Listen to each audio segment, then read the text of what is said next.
This is going to be the Sawyer Pheasant Tail nymph. Really good pattern. I'm tying it on a size 18 using some 18-aught Nanosilk brown. And this is just it really is a pretty fast and easy pattern, but it's really, really effective. A lot of folks will tie this up using copper wire as the thread, and I'm not doing that here. I don't want as much weight on this fly, so I can use it more on a bounce rig, but I am going to have a piece of copper that I'm attaching here. This is going to be brassy size. We're going to use that for a ribbing. And I'm just going to take our thread down to where I want the abdomen on the pheasant tail to start here. So we've got our pheasant tail here, and I've just grabbed myself probably about 6 or 7 fibers.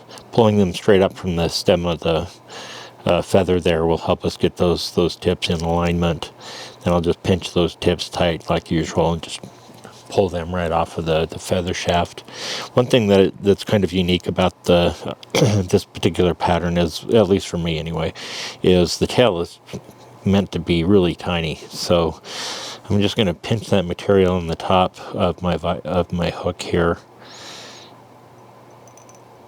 and just take a couple of wraps and take a look at what I've got there. And that's probably going to be just about good. I may even shorten that up a little bit just by pulling on it. Here we go. So hardly anything at all for a tail. Then I'm going to take those fibers, I'm going to pull them a little bit backwards because we're going to be wrapping those up the shank, the hook, and I'm just going to move my thread forward up the hook shank up to near where the eye is. So as I was saying before I got distracted, I do that all the time. A lot of folks will tie this using like a small copper wire or extra small for the thread. But if I'm using a bounce rig, I don't want a lot of weight on the hook. So I want to kind of minimize that. And so taking some of the metal off of this pattern will help there. So one thing you can do with this pattern is just take some super glue, Zap Cap, whatever, and lay just a tiniest little bit here on the top, and it'll just help those fibers of the pheasant set and not jump away from you.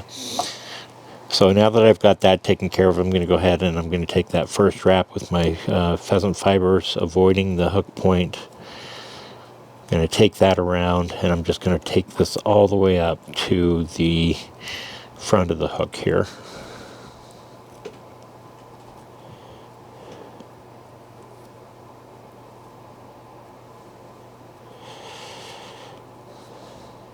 This is a really sparse pattern too, and probably why it's so effective. Sometimes we get all these big beefy patterns and think that that's what the fish are after, but sometimes these really nice thin sparse patterns are exactly what you're looking for. So we've got our fibers up here towards the eye. I'm just going to take my thread and take a couple of thread wraps over the top of it to secure it into place. And I'll just go ahead and move my thread right in front of it again. I'm going to grab this copper wire for the ribbing, and I'm really going to just take probably about 3 wraps for ribbing purposes, and these are counter wraps, so they're going the opposite wrapping direction of the pheasant tail itself, the fibers. And once I get to, oh, okay, I lied, 4. Once I get to about right here, I'm going to take those the balance of those fibers, and I'm going to pull them backwards over the top of the shank of the hook here. And I'm going to secure them with this copper wire. And once that's secure, I'm just going to take a wrap or two, again trying to minimize weight as much as I can. Take that right up here to the eye of the hook. Just going to take a couple of wraps over the top of it.